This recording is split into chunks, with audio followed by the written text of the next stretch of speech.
Hi. So we're going live for the Female Solopreneur Instagram Marketing Mindset episode, and I'm going to just wait for Liz to request to join. There she is. Great. Hi Thakande as well. Hi Jackie. Okay, here she is. Wow.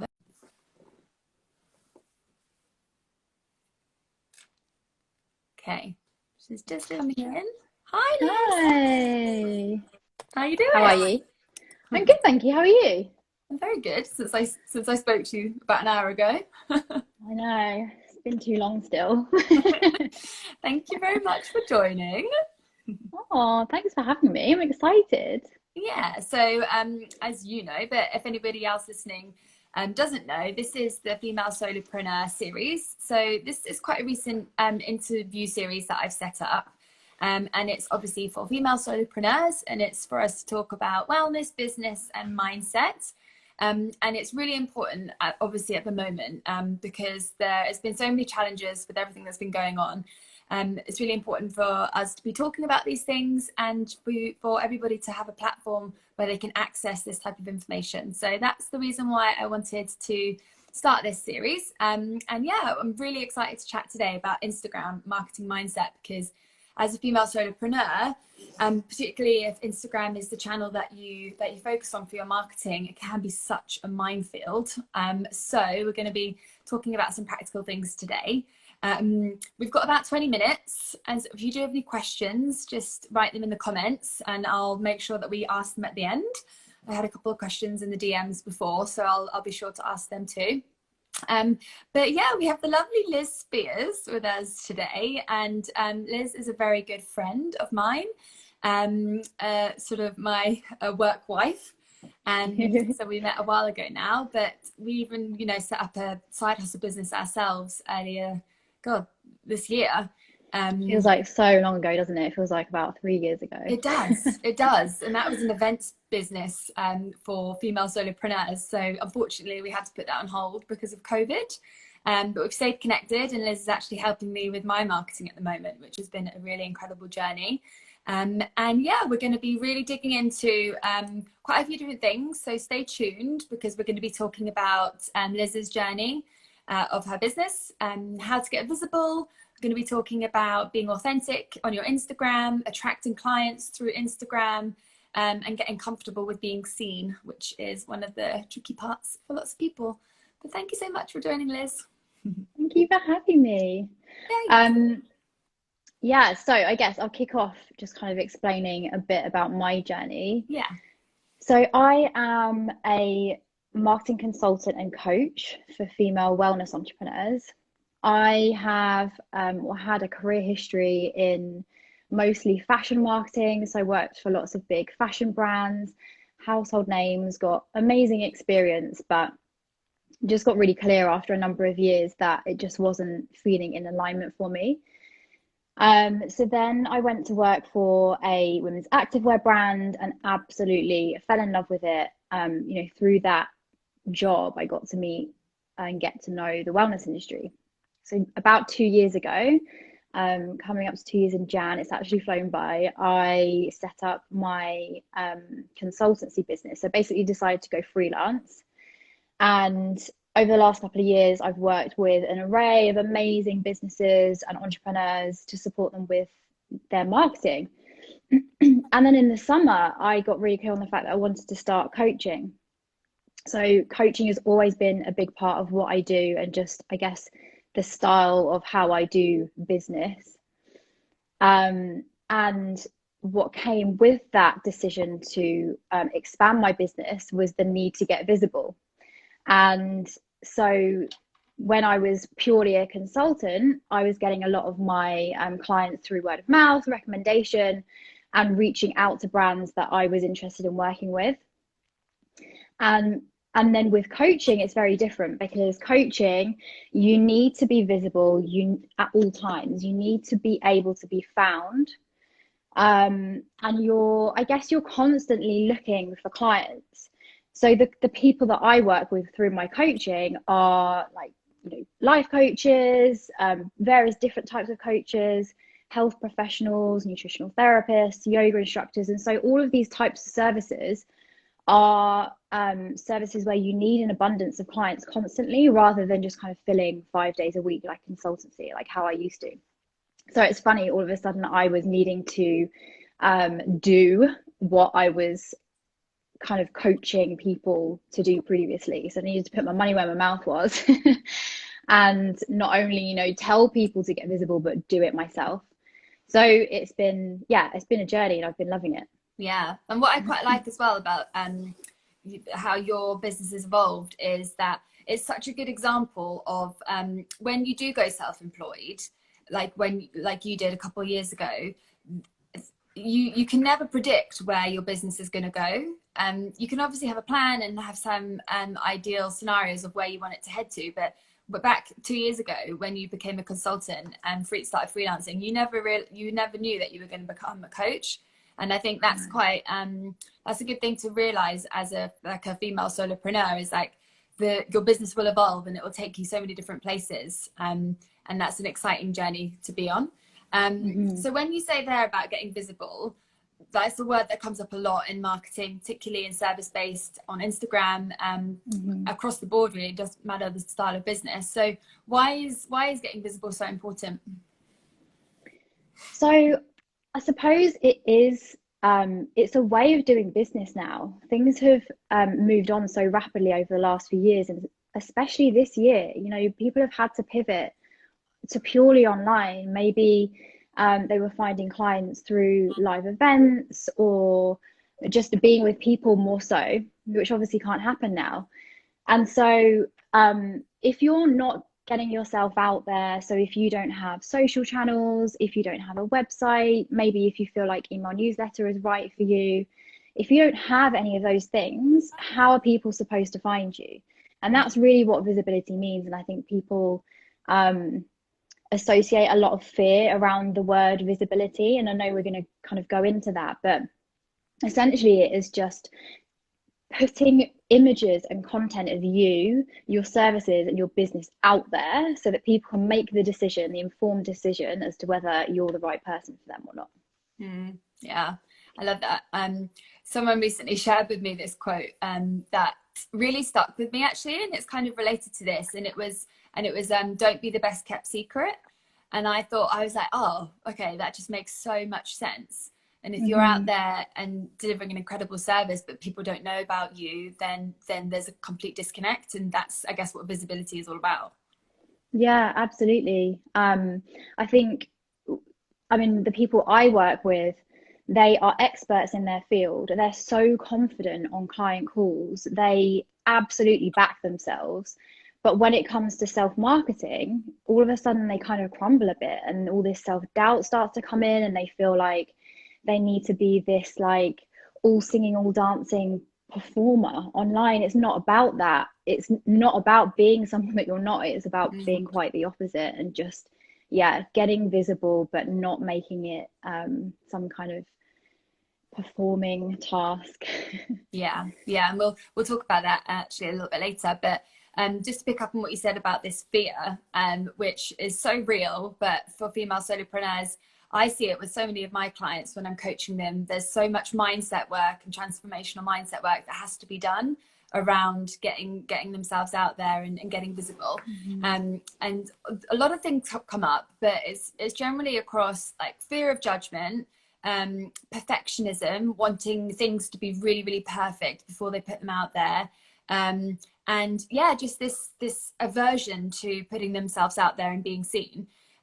What advice would you have for women that are perhaps dealing with any of those issues with relation to Instagram marketing? Yeah, I just want to say that it's so common. So please do not feel like you're alone. And it's something that I struggled with myself. I am by no means the most confident person in the world. And so the first time I got on the stories, I was so scared. But honestly, once you start doing it, it feels so natural. So please just back yourself and know that it becomes very, very normal. And I think my number one piece of advice around that is set your intention. So if you are, for example, jumping onto Instagram stories with the intention of having your ideal clients' well-being and growth at the forefront of mind, then it's going to feel good. But if you have fear of judgment and let your ego run the show, then that's when it's going to feel icky. Or maybe if you have, I need to make a sale, I need this series of stories to convert to a client. Like if that's your intention, that's going to come across energetically. That's not, that's not going to work, and that's not how you want people to feel. And that's not what it's about. So yeah, putting serving and thinking, okay, if I can help one person through this Instagram story, then my job is done. And, the rest is a bonus. Yeah, I think that's such powerful advice, because we can sort of we can get caught in a lack mindset when it comes to marketing and Instagram marketing, and we can be really stuck in the fear, and we forget about all the positive things that can come from putting ourselves out there and overcoming that fear. It's the fear is always there to a certain degree, but the more comfortable you get with it, and the more experience you get jumping on and doing stuff like this and actually like doing it, it gets way more comfortable, and then you level up and you can do even scarier things. But making sure that intent, that there's that clarity of intention there, that you really, really do want to connect with others and help them truly, that helps you to, I think, have the motivation to get through the difficulty. And it's for your business. It's really important to remember that as well. That's a good one. Thank you. So what are your tips for any female solopreneurs across the board in terms of attracting clients through Instagram? A really important one is to know your ideal client inside out. Thinking of content from pretty much thin air is impossible. It's so hard, and there are so many things you could be saying and talking about. So I really would encourage everyone to do market research. So whether that's getting on calls with people that you've kind of vetted a bit beforehand and are quite confident that they are your ideal clients, ask them a series of questions. Or you could do it in your stories, ask questions in your stories, create polls, and basically want and need your help.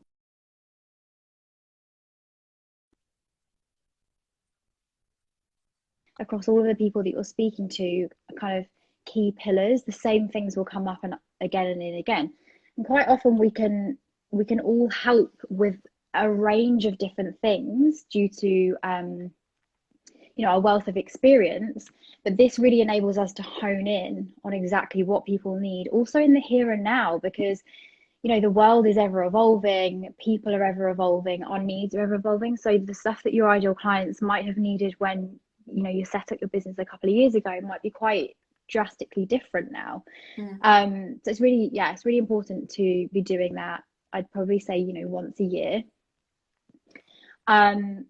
The stuff we've just spoken about around getting visible, so posting, creating content and showing yourself consistently is really key. I quite often speak with people who say, oh, but I posted about that new program already, and it's like, that's amazing, but that's step 1 of 20. You need to be talking about your services and the way you help people on a daily basis in various different ways. And the market research really helps with that, actually, because you get to listen to your ideal clients talk about their problems in different ways, in their own voice. So you can kind of repeat that back to them and say, look, hey, I know you're feeling like this and I can help you. And another piece of advice would be to collaborate. So do things like what you and I are doing right now. Utilize the current network you've already got. So you've already got business buddies, you've already got people who have aligned audiences with you in your community. And if you're feeling very new and you're feeling a bit alone, then start making friends. Connect with people, reach out to people on Instagram, ask them if they want to hop on Zoom and have a coffee, with no agenda other than I'm just going to connect with someone here and see where it goes.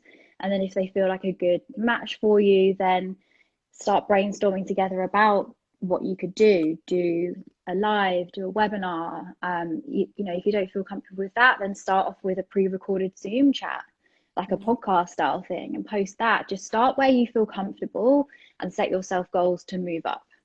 Yeah, amazing. I really like the one about speaking about your services, because what I see so often is, and I'm guilty of doing this myself, is putting a lot of time and effort into creating content for Instagram, but they're not actually really talking about my services.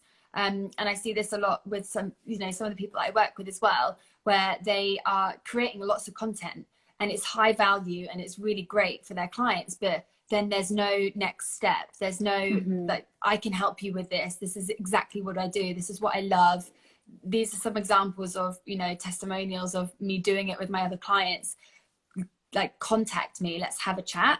So they put themselves out there, but they don't actually sort of connect it with the services that they're offering. And I think people could be a little bit more direct in that space. Totally. That's so key, so important for sure. There's not much point putting all of the time and effort into creating free advice for people when you're then not backing yourself and making it really easy for them to take that next action. Call to actions at the end of your posts, whether that's your static post on your grid, whether that's in a story, whether that's in an email newsletter. Give the value, but then at the end say, hey, if you want to book in a discovery call, here's the link. Or I've just launched this program that actually helps you with all of these things I've just given advice on. It's really, you've nailed it. You need to be consistently doing that for sure. Otherwise you just become, like an Instagram profile that people love and come back to for information, because you're always giving them key takeaways they can implement, but they're not even clear on how you can help them. Yeah, exactly. So so that was a really good 3 top tips there, I think you gave, about how female solopreneurs can attract clients. Could you just summarize them really quickly as to what those 3 ones were? Yeah. So know your ideal clients inside out. Do some market research, find out exactly what they need help with, what's the negative they're in now, what's the positive they want to get to, and then get clear on how you can help them and create content around that. Get visible consistently, so post pictures of yourself. Really try to muster up the courage if you're kind of struggling with video is the quickest way to build real human connection, and collaborate with like-minded people and utilize each other's audiences. Yeah, that's a really good one as well. And I've certainly experienced the benefit of collaboration over the course of my my business career.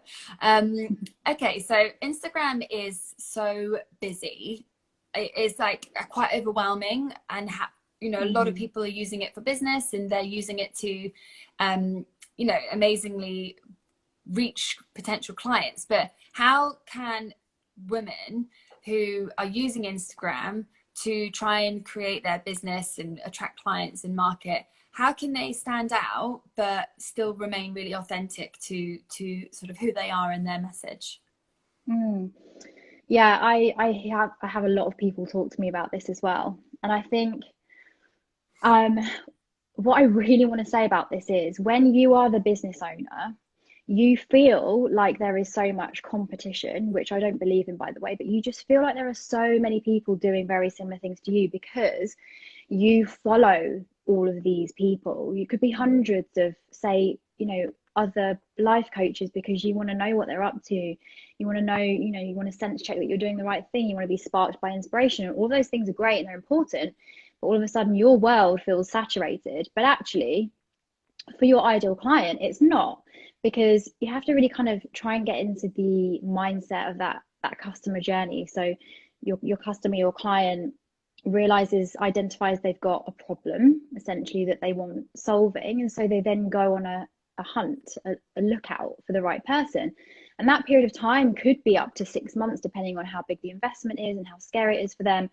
But if you make it easy for them to make the decision that you're the right person for them, then that decision can be quite quick. So, they may start following 2, 3, 4 coaches and not the hundreds that you've got your eyes on. So always do kind of remind yourself of that. And it's that same old thing of, if you are being your true authentic self, you're being, unapologetically you will attract the right people. And whether it's a subconscious or conscious thing for your ideal clients, they will kind of have this list of things that they're ticking off when they're looking for someone to work with. And so if you're being visible and you're being yourself, and you know that authentic energy is there, then they'll be like, tick, you know, she's friendly, tick, she's supportive, tick, she's really coming across real and authentic. As soon as you start to try and be something that you're not, or get too stuck in the strategy, then it can feel a bit jarring for you, and therefore your ideal clients feel it as well. Yeah, for sure. I think as well, it depends on the type of business that you have. So for me and you, for example, and for lots, and it's actually, you know, very much a growing area. A lot of people set up businesses around themselves, around their name, and like, you are the brand, whereas some individuals have a little bit more of a separation, and they have sort of the business different name, and they don't really push much content about themselves through that business. So you can still create authenticity in that case. But I think for women in the initial example I gave, just like me and you, this is where it can become quite tricky, because it's you, and you're putting yourself out on the line, and you're the one that people can judge. And I think that's where a lot of the fear can stem from. But my experience of it is that, yeah, it's really easy to compare yourself to other individuals in the same similar space to you as well. So you can start to get influenced by them, and you can start to sort of, oh, she's, you know, that she's doing that, or they are doing this, and maybe I should do that, and maybe I should look at things in this way and speak to my audience like that. And you can lose yourself a little bit. And so I try and sort of have this mantra of like, get inspired but not influenced by others, and make sure that you stay true to what resonates for you. And sometimes doing something like an exercise, like, what are my personal values? What are my business values? How do I want to portray myself? And even things like, what's really important to me? So, or what do I love in my personal life? Like, I've got a dog, so I like to sort of like share stuff about my dog, or I enjoy going out and walks in nature, and I incorporate that into my sort of my business life and what I share. But I think it is a bit of a minefield, especially for anyone at any stage. So yeah, that's really good advice. Okay, so we're about to ask the final question, and I do have a question from somebody who DM'd me. But if anybody has any specific questions about Instagram marketing mindset, yeah, please feel free to just drop it into the comments, and we'll give that a go. But in the meantime, Liz, do you have any other final top tips about Instagram marketing and mindset for female solopreneurs?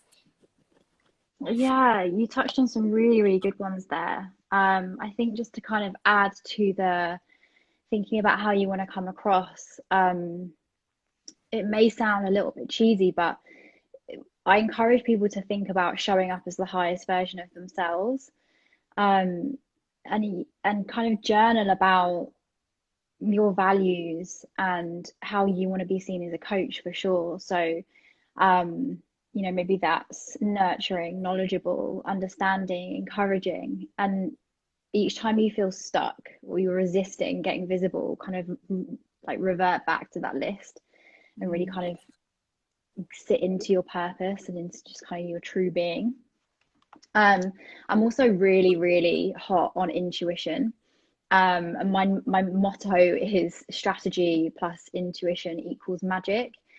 If you're too stuck or too focused on the strategy, that's where you can feel just really like icky, and like you say, you really get focused on kind of trying to absorb other people's strategy advice, and you end up in a bit of a muddle. So if you kind of really tap into what feels good for you, and also just take time away from absorbing, you know, like create more than you consume, that will kind of tip you back into alignment. That is such a good one. I love that. Create more than you consume, and strategy plus intuition equals magic. little formula for people. One thing that we literally were speaking about this morning is I find consistency is so key. And over the last few months, there was like a solid period of time where I was really inconsistent. I wasn't showing up. I wasn't in a great like headspace at that point, and I was like, I just can't be bothered, and it 100% impacted my business. And since that time, thankfully, I've regained my energy and motivation and got back on track. I think a lot of people will have fallen off track in the last 6-9 months with COVID and how it's impacted people personally.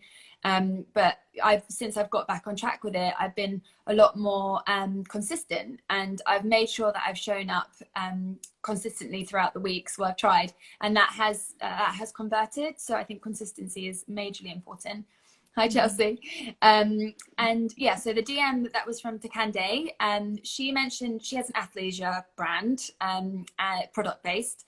And she actually mentioned about how saturated Instagram was. And she wanted to know about how could brands offer experiences to their customers online. And we just sort of have 1 minute to look at this one.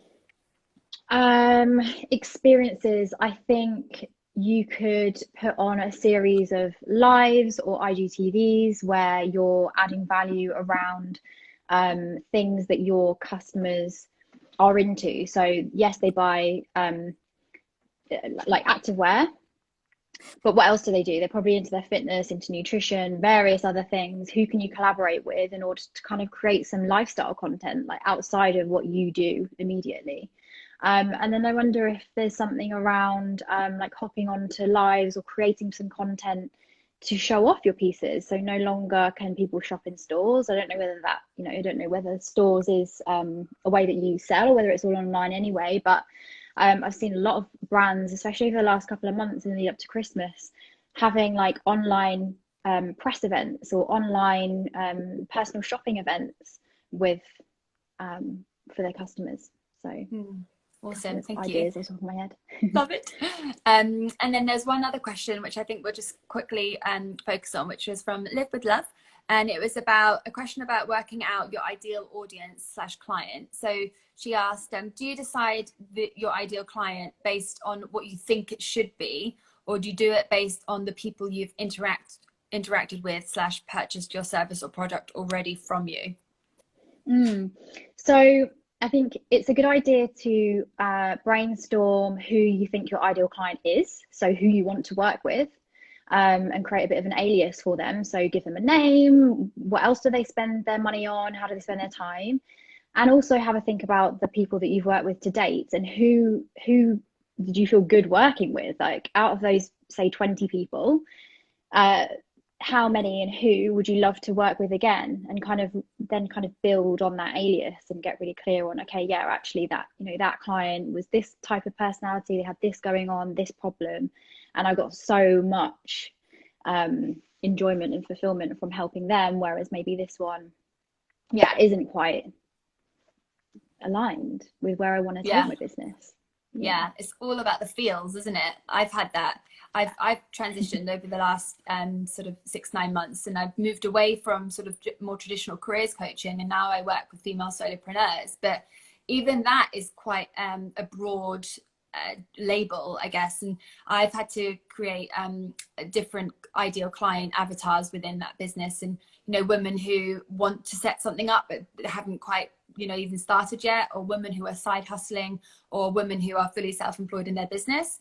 And then for each of those 3 individuals, I've really dug into it, with some help from you, Liz, around what their challenges are and what their goals are, and perhaps what content would be valuable specifically for that individual.